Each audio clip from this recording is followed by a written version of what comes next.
저녁 7시 서울의 스카이라인이 짙은 벨벳과 넌으로 물들기 시작할 무렵 한서연은 비로소 제도판에서 눈을 뗐다. 그녀의 작은 스튜디오, 공간, 쉼은 분주한 강남의 대로변에서 한 블록 물러난 조용한 골목에 자리 잡고 있었다.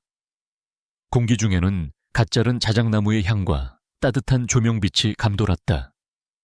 서연은 10년차 인테리어 디자이너이자 10살배기 아들 강민준의 엄마였다.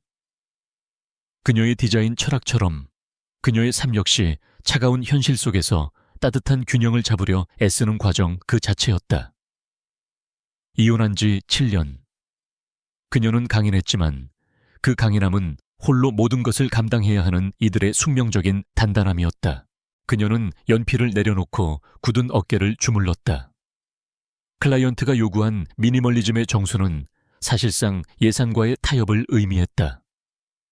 하지만 서연은 그 제안 속에서도 클라이언트가 미처 깨닫지 못한 온기를 불어넣는데 성공했다. 그것이 그녀의 재능이었다. 텅 빈 공간에 생명력을 부여하는 것. 하지만 정작 자신의 삶이라는 공간은 늘 한 구석이 비어있는 듯 했다. 그녀는 창밖을 내다보았다. 도시의 불빛은 화려했지만 그 어떤 빛도 그녀의 집으로 향하는 발걸음을 재촉하지는 못했다. 아들 민준이 그녀의 유일한 등대였다. 같은 시각 서연의 아파트. 강민준은 제 방 침대에서 태블릿 PC에 불빛에만 의지한 채 숨을 죽이고 있었다. 10살 소년의 얼굴에 드리운 그림자는 사뭇 진지했다. 화면 속에는 골드스푼 상위 1%를 위한 만남이라는 문구에 프리미엄 데이팅 앱이 띄워져 있었다. 민주는 지난 일주일간 몰래 관찰한 엄마의 신용카드 정보와 개인 이메일 주소를 이용해 가입 절차를 밟는 중이었다. 아이는 영특했고 그 영특함은 종종 엄마의 예상을 뛰어넘는 방향으로 발현되곤 했다. 민주는 엄마의 행복을 진심으로 바랐다. 아이의 눈에 비친 엄마는 완벽했지만 동시에 너무도 외로워 보였다. 주말 저녁 거실 소파에 앉아 스케치북에 무언가를 끄적이다가도 문득 창밖을 바라보며 짓는 그 표정. 민주는 그 표정이 괜찮다는 말의 동의어가 아님을 알았다. 엄마의 미소 되찾기 작전. 이것이 민준이 명명한 비밀 프로젝트의 이름이었다. 아이는 프로필 사진을 고르기 위해 엄마의 클라우드 앨범을 뒤졌다. 딱딱한 정장을 입은 프로페셔널한 사진들, 혹은 자신과 함께 찍은 엄마 미소가 가득한 사진들 사이에서 민준은 망설였다. 결국 민준이 선택한 사진은 2년 전 강릉 바닷가에서 찍은 사진이었다. 바람에 머리카락이 살짝 흩날리고 화장기 없는 얼굴로 수평선을 바라보며 희미하게 웃고 있는 모습. 전문가처럼 완벽하지도 엄마처럼 다정하지도 않았지만 민주는 그 사진 속 여자가 가장 한서연다워 보인다고 생각했다. 아이는 서툰 타자로 프로필 속에 글을 적어 내려갔다. 따뜻한 나무와 미니멀리즘을 사랑합니다. 일에 열정적이지만 주말 저녁엔 좋은 사람과 맛있는 와인을 나누고 싶어요. 이 문장은 며칠 전 엄마가 친구와 통화하며 푸념처럼 내뱉은 말을 그대로 옮긴 것이었다. 지구 반대편 뉴욕 맨해튼의 스카이라인이 발 아래 펼쳐진 YB그룹 본사 펜트하우스 오피스. 강지훈은 거대한 통유리창 앞에 서서 무표정한 얼굴로 도시의 야경을 내려다보고 있었다. 그의 집무실은 한서연의 스튜디오와 정반대의 지점에 있었다. 최고급 이탈리아산 대리석 바닥, 차가운 금속과 유리로만 이루어진 가구들. 이곳에는 온기라고는 찾아볼 수 없었다. YB그룹의 최연소 CEO인 그는 지난 7년간 단 한 번의 실패도 용납하지 않으며 제국을 확장해왔다. 그는 차가웠고 정확했으며 기계처럼 움직였다. 그의 책상 위에는 방금 막 전송된 붉은색 표지에 내부 감사 보고서가 놓여 있었다. 서울 지부, 내부 통제 시스템, 심각한 와해 징후. 보고서는 건조한 단어들로 YB 코리아 내부의 심각한 배임 및 권력 암투를 시사하고 있었다. 강지훈의 미간이 미세하게 좁혀졌다. 그는 지난 7년간 한국 땅을 거의 밟지 않았다. 그에게 서울은 아들 민준이 있는 곳이자 동시에 그가 가장 성공적으로 외면해온 과거 한서연이 있는 곳이기도 했다. 지훈은 비서에게 연결 버튼을 눌렀다. 2시간 안에 인천으로 가는 전용기 준비해. 모든 일정 취소하고 서울에 직접 가봐야겠어. 그의 목소리에는 어떤 감정도 실려 있지 않았다. 결정은 신속했고 이유는 오직 업무뿐인 듯 보였다. 하지만 그의 시선은 보고서의 한 귀퉁이에 적힌 작은 이름, 오진섭 부회장이라는 글자에 잠시 머물렀다. 그 이름은 7년 전 그가 서울을 떠나기로 결심했던 그날의 기억과 맞닿아 있었다. 그는 책상 서랍 깊숙한 곳에서 빛바랜 사진 한 장을 꺼냈다. 7년 전 갓 세 돌이 지난 민준과 서연, 그리고 지금보다 훨씬 부드러운 미소를 짓고 있는 자신이 함께 찍은 사진이었다. 그는 사진을 차갑게 쓸어내리다 이내 다시 서랍 속에 집어넣었다. 감상은 사치였다. 지금은 전쟁을 준비해야 할 때였다. 그의 귀환은 YB그룹의 내부 불안 요소를 제거하기 위한 것이었다. 적어도 그는 그렇게 믿고 싶었다. 다시 서울 민준의 방. 아이는 마지막 확인 버튼을 망설이고 있었다. 이게 정말 엄마를 위한 일일까? 하지만 곧이어 거실에서 들려오는 엄마의 지친 발소리와 민준아, 엄마 왔어 라는 애써. 밝은 목소리에 아이는 결심을 굳혔다. 엄마는 웃어야 했다. 더 많이. 민준은 눈을 질끈 감고 프로필 완성 버튼을 눌렀다. 한서연님의 프로필이 성공적으로 등록되었습니다. 라는 메시지가 화면에 떠올랐다. 바로 그 순간 뉴욕 JFK 공항의 VIP 활주로에서 YB그룹의 걸프스트림 G급 52 굉음과 함께 어둠을 뚫고 이륙했다. 목적지는 인천국제공항. 한 아이의 순진한 계획과 한 남자의 차가운 귀환이 7년간 멈춰있던 세 사람의 시간을 향해 동시에 출발했다. 민준의 엄마 미소 되찾기 작전은 예상보다 신속하게 첫 번째 성과를 냈다. 골드스푼 앱의 정교한 알고리즘은 서연의 가짜 프로필과 놀랍도록 잘 어울리는 상대를 찾아냈다. 상대는 예술사학과 교수로 재직 중인 김용우라는 남성이었다. 프로필 사진 속 그는 온화한 미소를 짓고 있었고 취미란에는 고가구 수집과 주말 산책이 적혀 있었다. 민준은 이 정도면 합격이라고 중얼거리며 흡족해했다. 아이는 엄마를 흉내낸 어설프지만 정중한 말투로 메시지를 보냈고 용우는 흔쾌히 주말 오후 가벼운 커피 한 잔을 제안했다. 토요일 오후 서연은 모처럼만의 여유를 즐기며 거실에서 스케치북을 펼쳐놓고 있었다. 그녀가 가장 좋아하는 시간, 오롯이 자신만의 영감에 집중할 수 있는 순간이었다. 그때 민준이 조심스럽게 다가왔다. 아이의 얼굴에는 평소의 장난기 대신 긴장과 결의가 서려 있었다. 엄마, 저기 내가 엄마 이름으로 동네 문화센터 이벤트 신청해 놨는데 깜빡했네. 지금 가봐야 할 것 같은데. 서연은 의아한 표정으로 아들을 바라보았다. 무슨 이벤트? 엄마 오늘 클라이언트 미팅 자료 정리해야 하는데. 민준은 결국 울음을 터뜨릴 듯한 표정으로 태블릿 PC를 내밀었다. 화면에는 김용우 교수와의 대화창이 열려 있었다.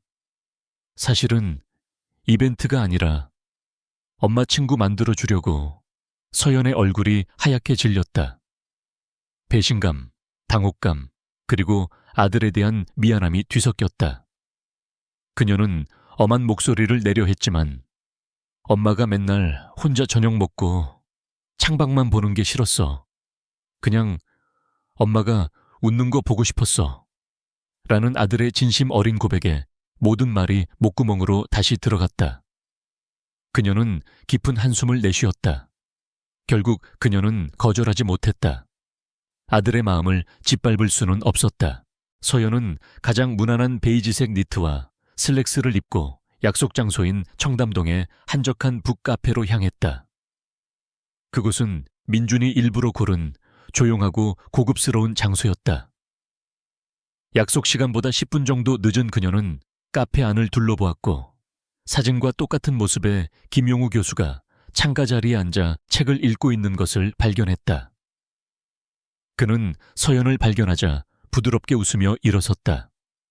한서연 씨 맞으시죠? 반갑습니다. 김용우입니다. 그는 젠틀했고 목소리는 편안했다.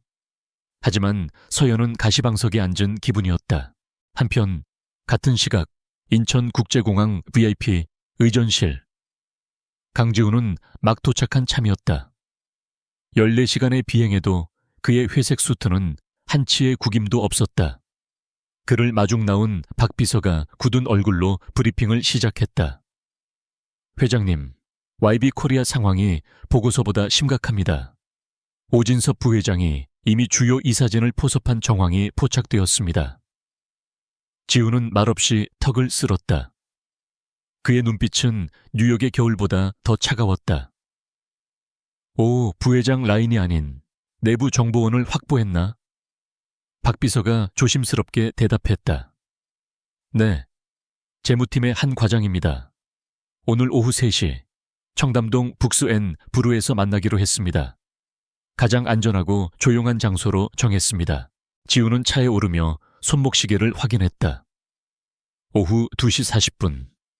바로 거기로 가지. 민준이에겐 저녁에 들르겠다고 전해. 검은색 세단이 미끄러지듯 공항을 빠져나갔다. 그의 머릿속은 온통 YB그룹의 지분 구조와 오 부회장을 올가맬 법적 증거들에 대한 생각뿐이었다. 적어도 그는 그렇게 생각했다. 7년 만에 밟는 서울의 공기는 낯설었고 알 수 없는 불안감이 그의 심장을 미세하게 흔들고 있었다. 서연은 김용우 교수가 건네는 명함을 받으며 어색하게 웃었다. 저는 그냥 작은 스튜디오를 운영하고 있어요. 그녀는 이 상황을 어떻게 설명해야 할지 몰라 그저 커피잔만 만지작거렸다. 김 교수는 그녀의 긴장을 풀어주려는 듯 자신의 전공인 조선백자 이야기에 대해 열정적으로 설명하기 시작했다. 그는 좋은 사람이었다. 서연은 그에게 미안한 마음이 들었다. 바로 그때 카페의 문이 열리며 묵직한 냉기가 실내로 밀려들었다. 강지우는 약속 장소인 북스 N 부루에 도착했다. 그는 내부 정보원을 찾기 위해 카페 안을 무심하게 훑어보았다. 그리고 그의 시선이 한 곳에 멈췄다. 창가 자리, 따뜻한 조명 아래 앉아있는 여자. 7년의 세월이 흘렀지만 단번에 알아볼 수 있었다. 한서연. 그녀는 낯선 남자와 마주 앉아 있었다. 남자는 열정적으로 무언가를 말하고 있었고 서연은 희미하게 웃고 있었다. 지훈의 머릿속에서 모든 비즈니스 계획과 전략이 순간적으로 증발했다. 대신 뜨거운 분노와 알 수 없는 소유욕이 차갑게 식어버린 피를 데웠다. 그는 자신이 왜 이러는지 이해할 수 없었다. 그들은 이혼했다. 그녀가 누굴 만나든 상관없는 일이었다. 하지만 그의 몸은 이성을 따르지 않았다. 김 교수가 그래서 그 백자의 곡선이 라고 말하는 순간 거대한 그림자가 그들의 테이블을 덮었다. 서연은 고개를 들었다. 그리고 그녀의 세상이 멈췄다. 7년 전 자신의 삶을 송두리째 무너뜨리고 떠났던 남자. 자신의 유일한 사랑이자 가장 깊은 상처인 남자. 강지훈이 얼음 같은 눈으로 자신을 내려다보고 있었다. 한서연. 그의 목소리는 낮고 차가워서 주변의 공기마저 얼려버릴 듯했다. 김 교수는 당황한 표정으로 지훈과 서연을 번갈아 보았다. 저 실례지만 누구신지. 서연은 입술을 달싹였지만 어떤 소리도 나오지 않았다. 지훈 씨, 당신이 왜? 지훈은 김 교수의 존재는 아예 무시한 채 서연에게만 시선을 고정했다. 민준이가 아파트에서 기다리고 있어. 그것은 질문이 아닌 통보였다. 그는 서연의 손목을 잡으려다 주먹을 쥐고 손을 내렸다. 일어나 김 교수가 상황을 파악하려 애쓰며 물었다. 서연 씨, 아는 분이... 서연은 치욕감과 충격으로 온몸이 떨렸다. 이 남자는 7년 전에도 그랬다. 자신의 의사는 묻지 않고 모든 것을 결정하고 통보했다.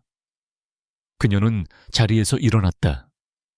아들 민준을 핑계댄 이 남자의 명령을 그녀는 7년이 지난 지금도 거부할 수 없었다.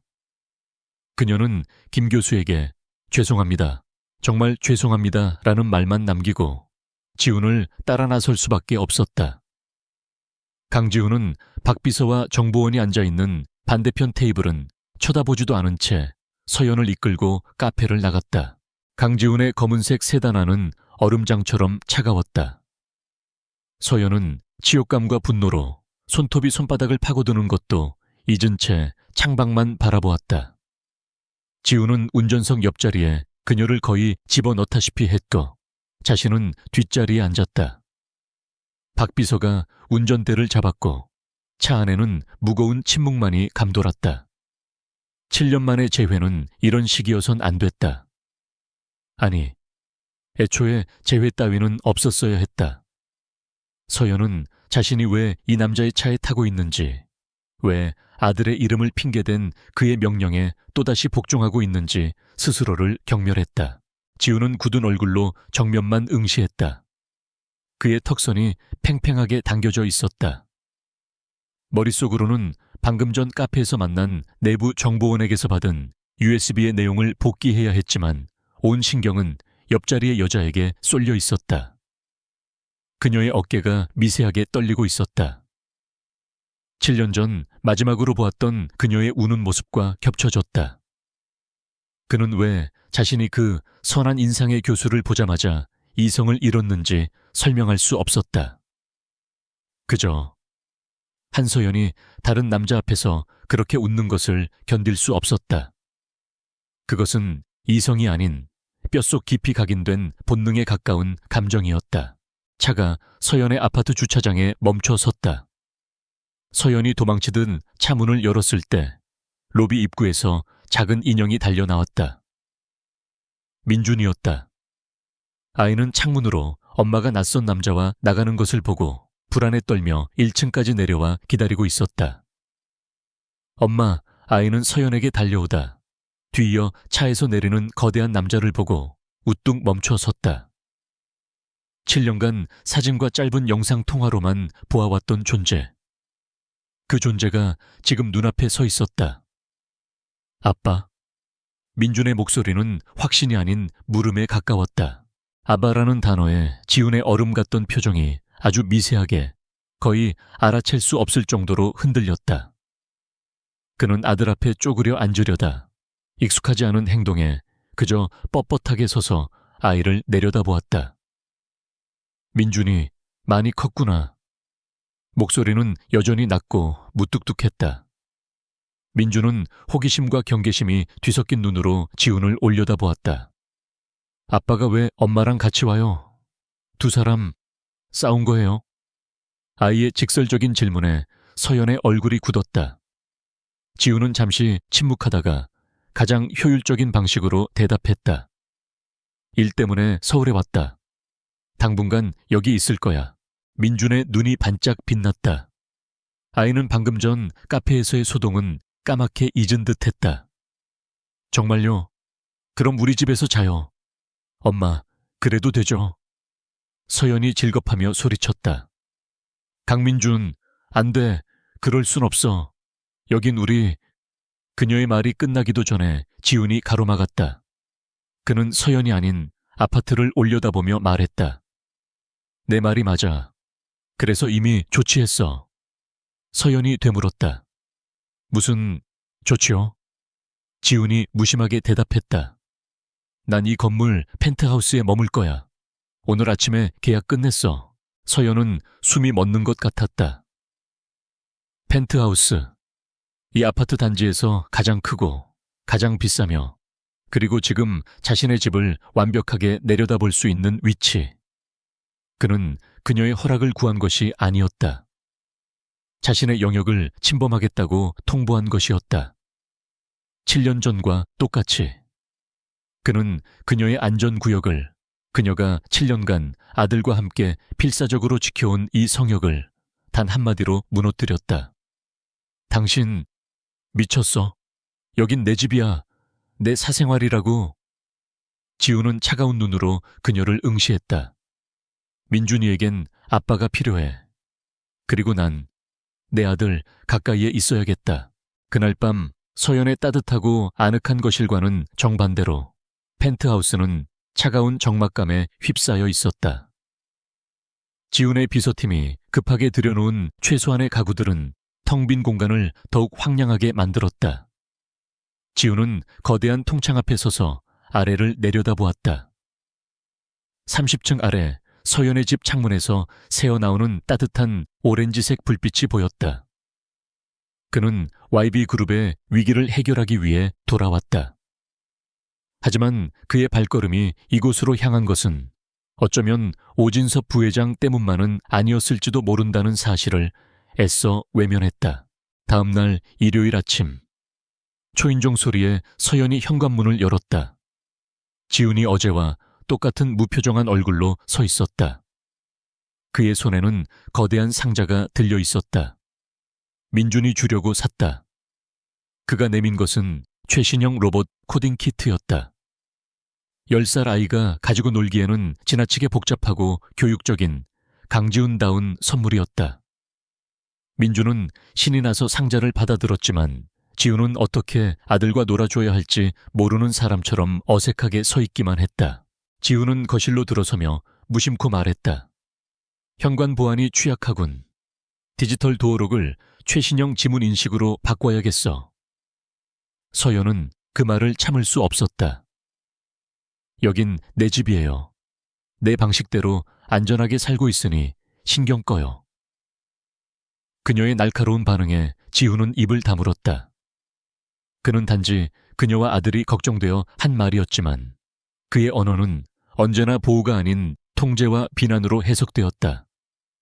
그것이 7년 전 그들의 파국을 불러온 가장 큰 이유였다. 지훈은 결국 민준아, 산책 가자라는 말밖에 하지 못했다. 민준이 신나게 그의 손을 잡으려 했지만 지훈은 어색하게 손을 피하며 주머니에 손을 넣었다. 서연은 현관에 서서 나란히 걸어가는 두 부자의 뒷모습을 바라보았다. 아들은 아빠에게 무언가를 신나게 제잘거리고 있었지만 아빠는 그저 앞만 보며 걷고 있었다. 그들의 사이에는 보이지 않는 거대한 벽이 있었다. 서연은 문을 닫으며 중얼거렸다. 결국 다시 돌아왔구나. 내 지옥으로. 강지훈의 귀환은 YB그룹 코리아 본사에 즉각적인 파장을 일으켰다. 그가 서울에 도착한 지 48시간 만에 소집된 긴급 임원 회의실은 숨막히는 긴장감으로 가득 찼다. 지훈은 회의 테이블 상석에 앉아 지난 7년간 YB 코리아를 실질적으로 통치해온 인물 오진섭 부회장을 정면으로 응시했다. 오 부회장은 60대의 노련한 경영인으로 겉보기에는 인자한 미소를 띠고 있었지만 그 눈빛은 먹잇감을 노리는 맹수처럼 번뜩였다. 그는 지훈의 부친인 고 강 회장의 측근이었으나 이제는 자신이 YB의 진정한 주인이라 믿고 있었다. 오진섭 부회장은 지훈의 갑작스러운 귀환을 불필요한 경영 간섭이라 규정하며 부드럽지만 날카롭게 공격했다. 회장님, 뉴욕 본사의 일도 바쁘실 텐데 이렇게 누추한 서울지사까지 직접 행차하셨습니다. 저희가 알아서 잘 처리하고 있었습니다만. 지훈은 표정 하나 바꾸지 않고 준비된 보고서를 화면에 띄웠다. 오 부회장, 잘 처리한 결과가 지난 분기 대비 15%의 영업이익 하락과 정체불명의 자금 유출인가. 그의 목소리는 차가웠고 데이터는 정확했다. 그는 오 부회장의 사람으로 분류된 임원들을 하나하나 지목하며 그들의 실책을 숫자로 증명했다. 회의실의 공기는 얼어붙었다. 회의가 끝나고 오 부회장은 자신의 집무실로 돌아와 값비싼 도자기를 벽에 집어 던졌다. 감히 7년 동안 숨죽이고 있던 어린 놈이 그는 즉시 자신의 수족인 법무팀장을 호출했다. 강지훈의 약점을 찾아 7년 전처럼 쉽게 물러설 놈이 아니야. 법무팀장이 조심스럽게 입을 열었다. 한 가지 흥미로운 정보가 있습니다. 강 회장님이 귀국과 동시에 한서연 씨가 거주하는 아파트에 펜트하우스를 매입했습니다. 아들인 강민준 군 때문인 듯 합니다. 오진섭의 눈이 번뜩였다. 한서연, 그 여자, 아직도 그의 발목을 잡고 있었군. 그는 비열한 미소를 지었다. 좋아, 당장 그 여자의 뒤를 캐. 사생활, 재정상태, 주변 인물, 먼지 하나까지 다 털어와. 강지훈이 이사회에서 냉정함을 유지할 수 있는지 시험해봐야지. 오진섭에게 한서연은 7년 전에도 그리고 지금도 강지훈이라는 완벽한 기계를 무너뜨릴 수 있는 유일한 버그, 북였다. 그는 즉시 사설 흥신소를 고용해 서연의 일거수일투족을 감시하기 시작했다. 그 무렵 서연은 자신의 스튜디오, 공간, 쉼에서 새로운 프로젝트에 몰두하고 있었다. 제주도에 새로 생기는 부티크 호텔의 로비 디자인 의뢰였다. 그녀의 명성에 비해 규모는 작았지만 서연은 자연과 공간의 조화를 극대화할 수 있는 기회에 설레고 있었다. 그녀는 오직 일에만 집중하려 애썼다. 며칠 전부터 스튜디오 건너편 골목에 낯선 검은색 세단이 계속 주차되어 있는 것이 마음에 걸렸지만 그저 지훈의 등장이 만들어낸 예민함일 거라 애써 무시했다. 하지만 불길한 예감은 현실이 되었다. 호텔 프로젝트의 발주처 대표가 다급한 목소리로 전화를 걸어왔다. 한 실장님, 정말 죄송합니다. 이번 프로젝트 없던 일로 해야겠습니다. 서연은 심장이 내려앉는 것 같았다. 대표님, 갑자기 무슨 말씀이십니까? 시안도 완벽하다고 하셨지 않습니까?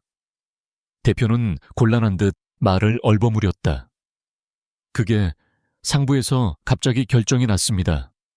YB그룹 자회사 쪽에서 이번 디자인을 맡기로 했다고. 저희 같은 작은 업체가 YB의 심기를 거스를 순 없지 않습니까? YB그룹. 그 이름이 서연의 귀를 날카롭게 파고들었다. 같은 시각 지훈은 자신의 펜트하우스에서 박 비서의 보고를 받고 있었다. 오 부회장이 사설 흥신소를 고용해 한서연 씨를 미행 중입니다. 그리고 오늘 오전 서연 씨가 진행하던 제주도 호텔 건을 YB건설의 자회사인 YB디자인이 가로채도록 압력을 행사했습니다. 쿵! 지훈의 주먹이 대리석 테이블을 내리쳤다. 테이블 모서리에 미세한 균열이 생길 정도의 힘이었다. 감히 선을 넘었군. 그의 눈빛에 처음으로 노골적인 살기가 어렸다. 그는 오진섭이 자신을 공격할 것은 예상했지만 감히 서연을 건드릴 줄은 몰랐다. 그날 저녁 지훈은 저녁 식사를 핑계로 서연의 집을 찾았다. 민준이는 아빠와의 저녁 식사에 신이 났지만 서연은 냉담했다. 그녀는 지훈에게 따져 물었다. YB 디자인이라니 대체 무슨 꿍꿍이에요? 당신 이제 내 일까지 간섭하고 통제하려는 거예요? 7년 전처럼? 지훈은 대답할 수 없었다. 오 부회장의 지시라고 당신을 보호하려다 한 발 늦었다고 말할 수 없었다. 그것은 그녀를 이 더러운 전쟁에 공식적으로 끌어들이는 셈이 되기 때문이었다. 지훈은 그저 차갑게 나와는 상관없는 일이다 라고 대답할 뿐이었다.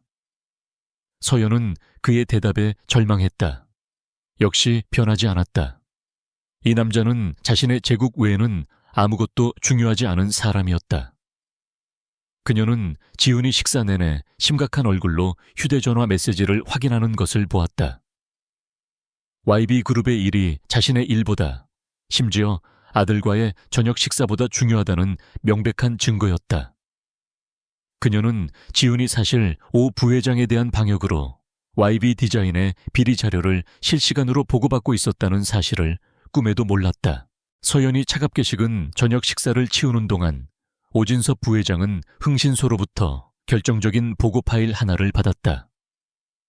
한서연, 7년 전 YB재단 비리 사건 당시 내부 고발자였던 디자이너 박선우와 절친한 관계였음.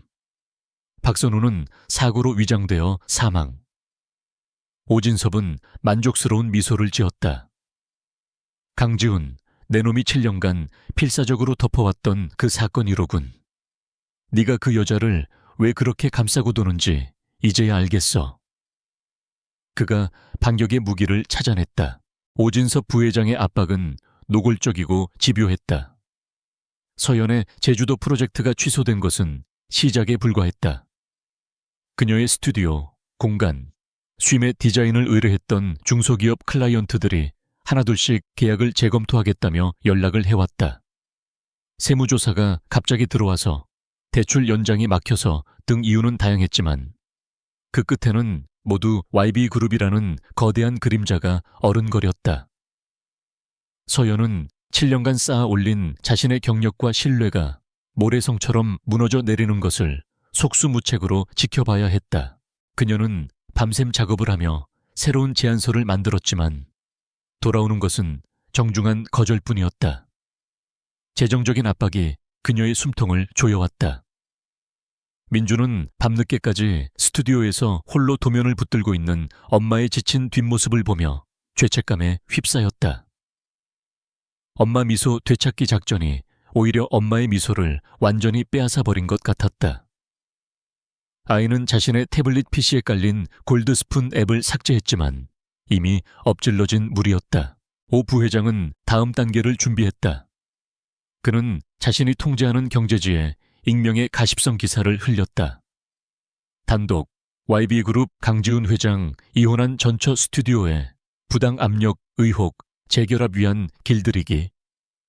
기사는 교묘하게 사실을 비틀었다. 지훈이 서연을 돕는 것처럼 보이면서도 실상은 그가 자신의 권력을 이용해 그녀의 사업을 방해하고 있다는 뉘앙스를 풍겼다. 이것은 완벽한 함정이었다. 지훈이 서연을 도우면 기사 내용을 인정하는 꼴이 되어 스토커 CEO 이미지를 얻게 되고 돕지 않으면 서연은 파산할 터였다. 지훈은 자신의 펜트하우스에서 태블릿으로 그 기사를 읽고 있었다. 그의 손이 분노로 떨렸다. 오진섭이 감히 언론까지 이용해 서연을 궁지로 몰아넣고 있었다. 그는 더 이상 망설일 수 없었다. 그녀가 무너지는 것을 지켜볼 수만은 없었다. 그는 즉시 박 비서를 불렀다. YB와 전혀 무관한 해외 페이퍼 컴퍼니를 이용해 서울 아트 앤 컬처 재단 이름으로 한서연 실장에게 대형 프로젝트를 발주해. 내용은 K컬처 복합문화공간 디자인. 계약금은 그녀의 스튜디오가 3년은 버틸 수 있는 금액으로. 며칠 후 절망에 빠져 있던 서연에게 믿을 수 없는 이메일 한 통이 도착했다. 서울 아트 앤 컬처 재단이라는 생소한 곳에서 보낸 대형 프로젝트 의뢰서였다. 제시된 계약금은 그녀가 지금까지 진행했던 그 어떤 프로젝트보다 큰 규모였다. 너무나 시기적절하고 너무나 비현실적인 제안이었다. 서연은 기쁨보다 의심이 먼저 들었다. 그녀는 재단의 등기부 등본과 이사진 명단을 샅샅이 뒤졌다. 그리고 발견했다.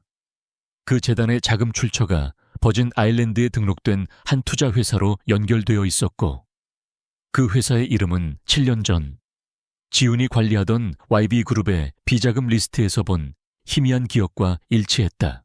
피가 차갑게 식었다. 이것은 구원이 아니었다. 동정이었고 통제였다. 강지훈이 또다시 돈으로 자신을 길들이려 하고 있었다. 서연은 계약서를 출력해 들고 그대로 펜트하우스로 뛰어 올라갔다. 민준이 학교에 간 시간이었다. 그녀는 비밀번호를 누르려는 지훈의 비서를 밀치고 집무실 문을 거칠게 열어 젖혔다. 지훈은 화상회의 중이었으나 서연의 분노에 찬 얼굴을 보고 즉시 회의를 중단시켰다. 무슨 짓이지? 서연은 계약서를 그의 얼굴을 향해 집어 던졌다. 종이들이 눈처럼 흩날렸다. 이게 당신 방식이야. 7년 전에도 지금도 나를 불쌍한 여자로 만들어서 당신 발밑에 두려는 거냐고. 그녀의 목소리는 분노와 슬픔으로 떨렸다. 내가 이딴 돈이나 바라는 여자로 보여. 차라리 망하는 게 나아. 당신의 그 오만한 동정 따위 필요 없어. 지우는 당황했다. 그는 그녀를 보호하려 했지만 그의 방식은 또다시 최악의 오해를 불렀다. 그게 아니야. 서연아. 그럼 뭔데? 서연이 그의 멱살을 잡을 듯이 다가섰다. 7년 전에 당신이 YB를 선택하고 나와 민준이를 버렸을 때 난 다 끝났다고 생각했어. 그런데 왜 다시 돌아와서 내 삶을 엉망으로 만드는 건데? 내 일이, 내 자존심이 당신 눈에는 그저 돈으로 살 수 있는 장난감처럼 보였어. 그녀의 절규에 지훈의 얼어붙었던 심장이 깨지는 듯 했다. 그의 냉정한 CEO의 가면이 산산조각 났다. 그가 본능적으로 서연의 팔을 붙잡았다. 그렇게 두고 가면 안 됐어. 지훈이 처음으로 소리쳤다. 그의 목소리는 쇳소리가 섞인 채 절박하게 울렸다. 난 당신을 지키려는 거야. 서연은 그의 예상치 못한 반응에 숨을 멈췄다. 지켜? 나를? 당신한테서? 바로 그 순간 지훈의 책상 위에 놓인 비상연락용 휴대전화가 날카롭게 울렸다. 박 비서의 긴급 메시지였다. 부회장님, 오진섭이 박선우 파일을 언론사에 넘기려 합니다. 7년 전 그 사건입니다. 박선우, 그 이름이 지훈의 귓가를 때렸다. 7년 전 서연의 가장 친한 친구이자 YB 재단의 비리를 고발하려다 의문의 사고로 사망한 디자이너 지훈이 서연을 지키기 위해 필사적으로 덮었던 바로 그 사건이었다. 지훈의 얼굴에서 순식간에 핏기가 가셨다.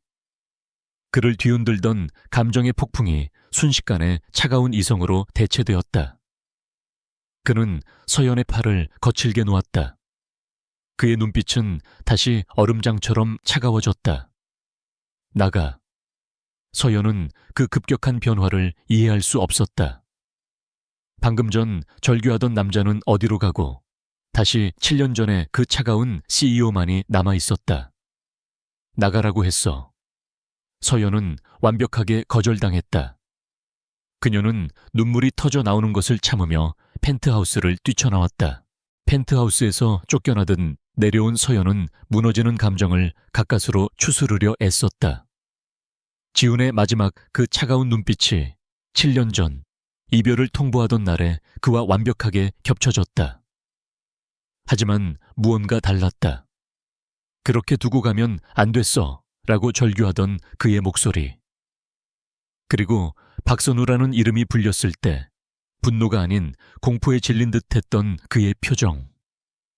서연은 7년간 애써 묻어두었던 그 이름을 다시 떠올렸다. 박선우. 그녀의 입사 동기이자 가장 절친했던 친구. YB 재단에서 함께 디자이너로 일했던 7년 전 바로 그 무렵 의문의 교통사고로 세상을 떠난 친구였다. 당시 선우는 재단의 비리를 발견했다며 흥분했었고 서연에게 곧 모든 걸 터뜨릴 거야. 지훈 선배, 아니 강지훈 본부장도 알아야 해 라고 말했었다. 그리고 며칠 뒤 선우는 차가운 시신으로 발견됐다. 당시 갓 본부장으로 승진했던 지훈은 장례식장에 나타나 슬픔에 빠진 서연에게 더 이상 이 일에 엮이지 마. 묻어둬라는 차가운 말만 남기고 떠났다. 서연은 그 말이 선우의 죽음을 덮으려는 YB그룹의 압력이라 생각했고 그에 대한 배신감으로 절망했다. 그리고 얼마 지나지 않아 지훈은 그녀에게 이별을 통보하고 뉴욕으로 떠났다. 서연은 무언가에 홀린 듯 창고 깊숙이 넣어두었던 상자 하나를 꺼냈다. 선우의 유품이 담긴 상자였다. 그 안에는 선우가 죽기 며칠 전 혹시 모르니 네가 가지고 있어줘. 내 보험이야 라며 건넸던 작은 USB 드라이브가 있었다. 서연은 7년간 두려움과 지훈에 대한 원망으로 감히 열어볼 생각조차 못했던 그것을 떨리는 손으로 노트북에 꽂았다. 파일은 암호로 잠겨 있었지만 암호 힌트는 우리가 꿈꿨던 그곳이었다. 서연은 공간, 쉼이라고 타이핑했다. 그녀와 선우가 함께 꿈꾸던 스튜디오의 이름. 잠금 장치가 해제되었다. 한편 서연의 집. 민주는 방문 틈으로 거실에서 울음을 삼키는 엄마의 모습을 엿보았다. 가슴이 찢어지는 것 같았다. 모든 게 자기 탓이었다. 아빠라는 존재를 집으로 끌어들인 것도, 그래서 엄마를 울게 만든 것도. 아이는 아빠의 펜트하우스에 복수할 방법을 찾고 있었다. 며칠 전 지우는 민준의 고사양 게이밍 컴퓨터가 자신의 보안 노트북보다 빠르다며 잠시 사용한 적이 있었다. YB그룹의 보안 서버에 접속하기 위해서였다. 민준은 해킹 천재였다. 아이는 아빠가 미처 삭제하지 못한 임시 캐시 파일과 로그 기록을 뒤지기 시작했다. 복잡한 코드와 암호화된 데이터 조각들 사이에서 민준은 흥미로운 파일 경로를 발견했다. Project S Archive, OJS Risk Report, 그리고 HSY While Mitigation Plan. HSY는 엄마 한서연의 이니셜이었다. 민준은 본능적인 불안감에 휩싸여 HSY의 파일 복구를 시도했다. 암호가 걸려 있었지만 아빠의 성향을 꿰뚫고 있는 민준에게는 어렵지 않았다. 아빠가 유일하게 감정을 드러내는 존재. 강민준. 아이는 자신의 이름을 입력했다. 파일이 열렸다. 그것은 지훈이 박 비서에게 보낸 내부 보고서의 초안이었다. USB 속 파일들이 서서히 열리자 서연의 눈이 커졌다. 그것은 선우의 일기장이자 YB 재단의 비리 증거 자료였다. 오진섭 부회장이 재단을 통해 거액의 비자금을 조성하고 이를 YB 건설의 주가 조작에 사용한 내역이 고스란히 담겨 있었다. 그리고 선우의 마지막 일기. 강지훈 본부장이 알게 되었다. 그가 오 부회장을 막으려 한다. 하지만 오 부회장이 내 뒷조사를 했다. 서연이까지 위험해질 수 있다고 협박했다. 지훈 씨는 내게 잠시 몸을 피하라고 했다. 그를 믿는다. 서연은 숨을 쉴 수 없었다. 그렇다면 선우의 죽음은 사고가 아니었다. 오진섭의 경고였다. 그리고 지훈의 이별 통보.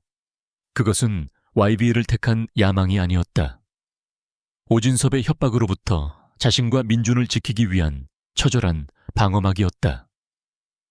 그는 모든 비난을 감수하고 가장 사랑하는 것들을 지키기 위해 가장 차가운 가면을 쓰고 스스로를 뉴욕으로 유배 보냈던 것이다.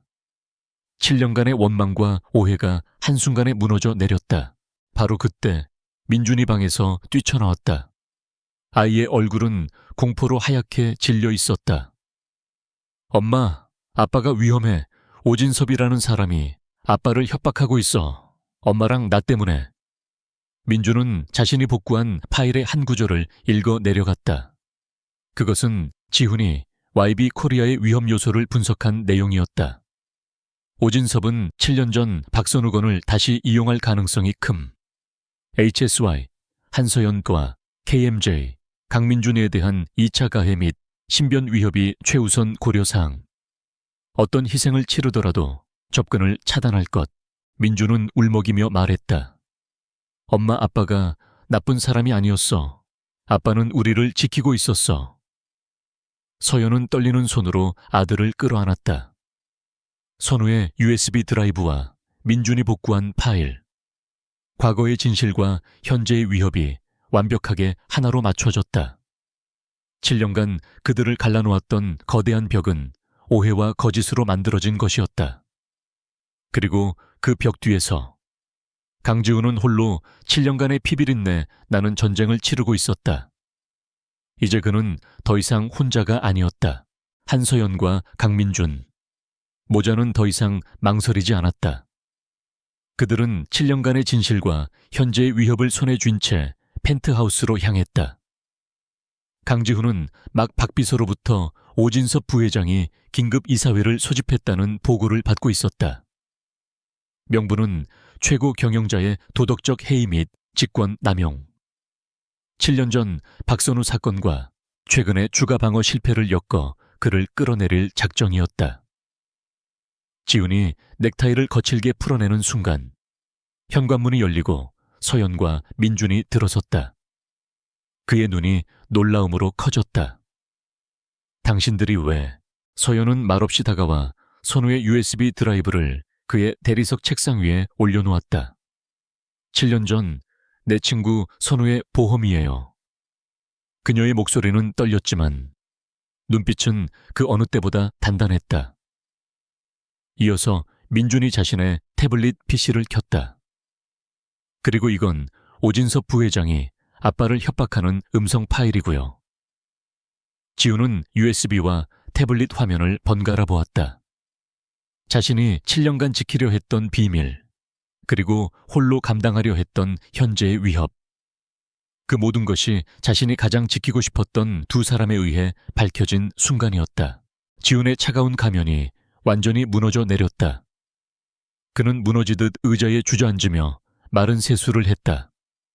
이걸 어떻게... 서연이 그의 앞에 섰다. 왜 말하지 않았어요? 왜 7년 동안 혼자 다 짊어지려고 했어요? 내가 당신에게 그렇게 믿음직스럽지 못했어?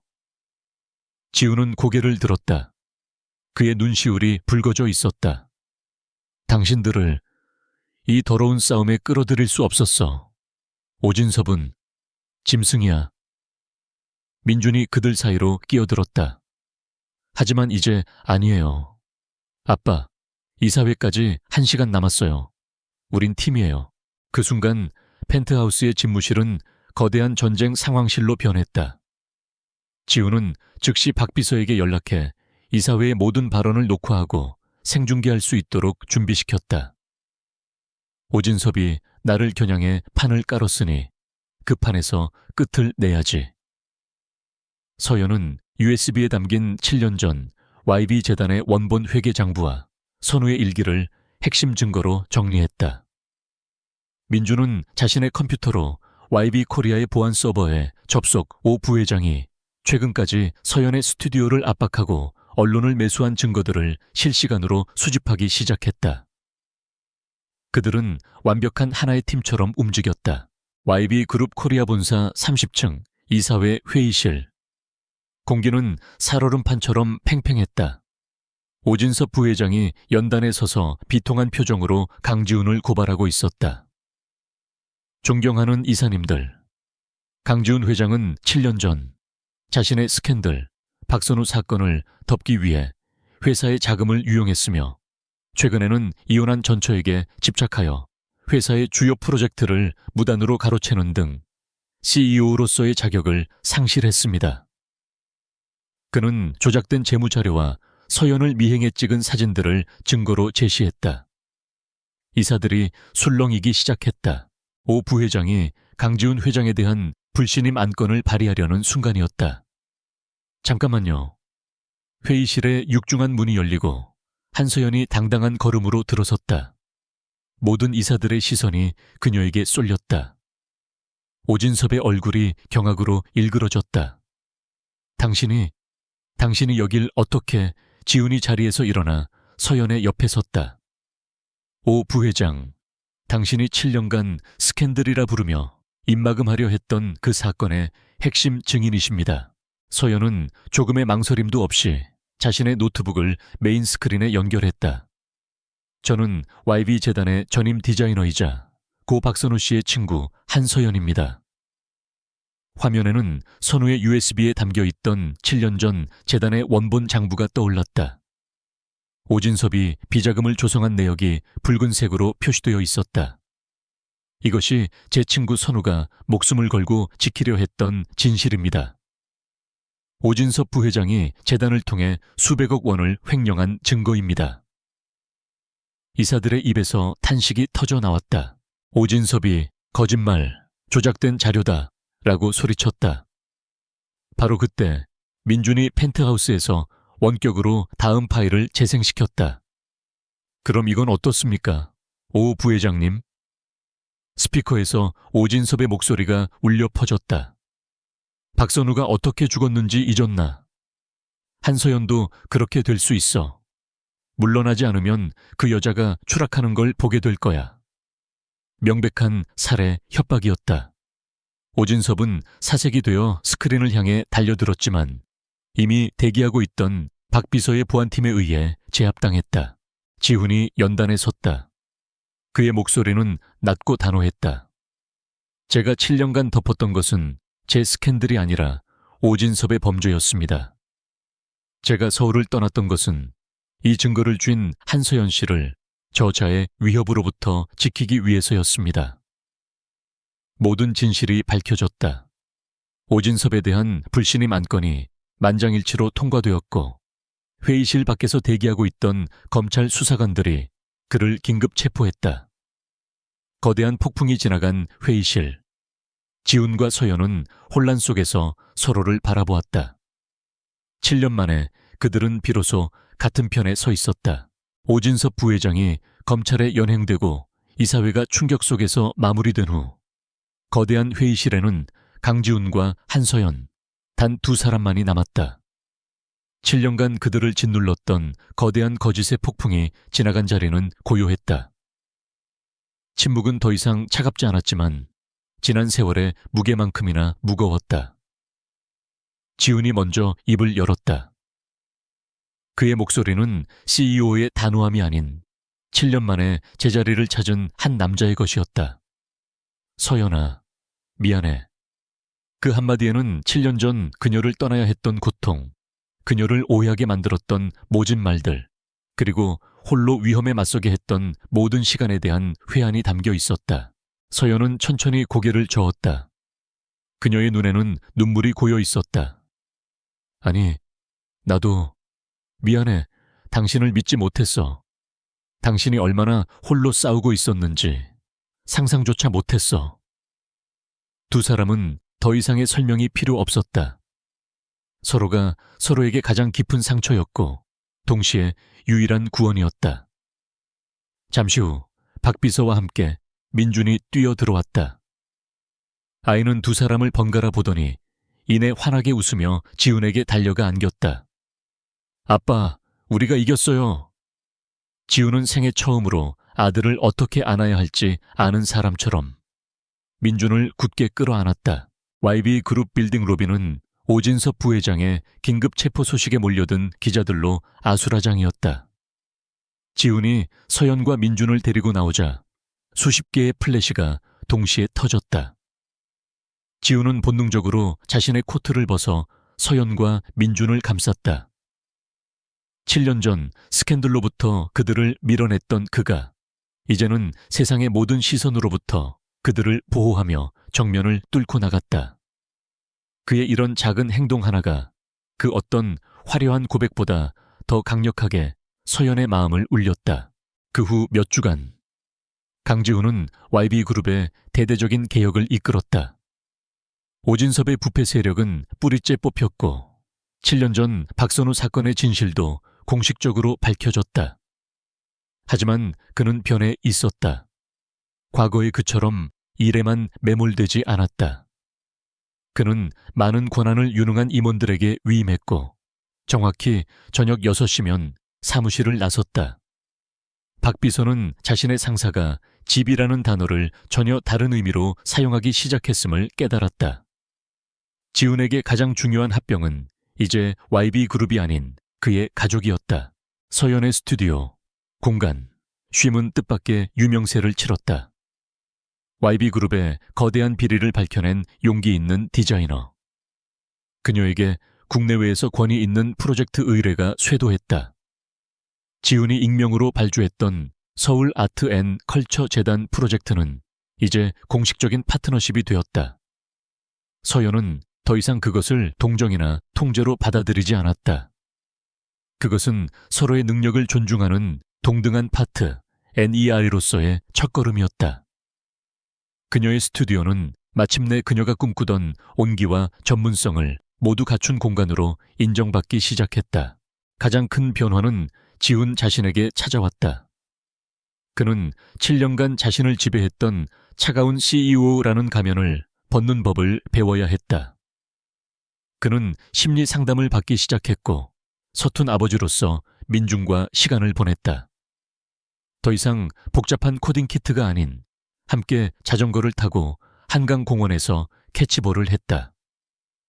그는 서연의 스튜디오에 앉아 그녀가 나무를 다듬고 원단을 고르는 모습을 몇 시간이고 바라보곤 했다.